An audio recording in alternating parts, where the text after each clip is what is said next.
Et les savants évoquent une sagesse par rapport au fait de tarder le pas face aux bonnes œuvres. Lorsque vient un temps où tu peux faire une bonne œuvre et tu as l'occasion de la faire, les savants disent celui qui délaisse fait partie des signes de la sagesse ultime d'Allah Azza wa Jal dans le décret. Le fait que lorsqu'une personne délaisse une chose qui lui est utile alors qu'elle passe devant ses yeux et il ne l'accomplit pas, il vit dans ce temps-là dans lequel il y a beaucoup de choses à tirer, il ne les tire pas, il néglige cela, il tourne le dos. S'il fait cela, Allah l'éprouvera par le fait de s'occuper de ce par quoi il y a une nuisance pour lui. Quand rentre le temps de la salat, si tu négliges cela, tu peux te lever faire la salat, rien ne t'empêche, et tu ne te lèves pas, tu ne la fais pas, il se peut fortement qu'Allah t'éprouve par le fait de t'occuper par ce qui va te nuire. Vous avez compris? Ceci a été évoqué par Cheikh Abdurrahman al-Sa'di dans son tafsir, ainsi que d'autres parmi Ahlul Ilm évoquent. C'est un constat dans les sagesses d'Allah Azza wa Jal dans le taqdir.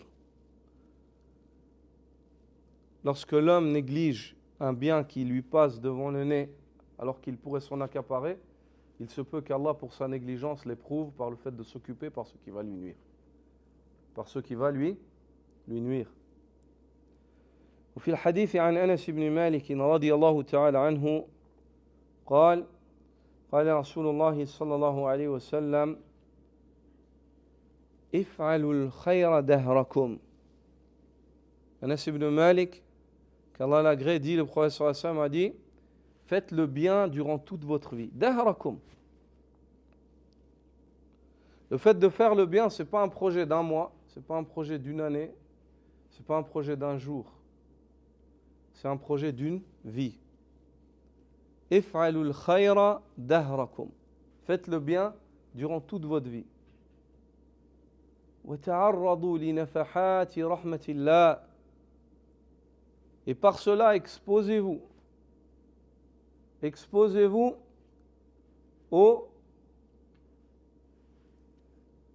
à la miséricorde d'Allah, au fait d'être touché par la rahma d'Allah.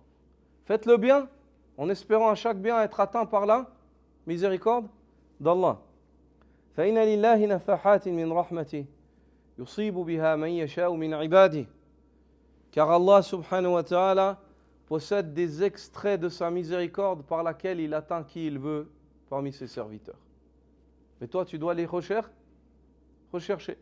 Dans Dhul Hijjah, tu cherches la miséricorde d'Allah par ce qui a été légiféré. Dans Ramadan, par ce qui a été légiféré. Dans le temps de la salat, par la salat. Dans le temps de la zakat, par la zakat.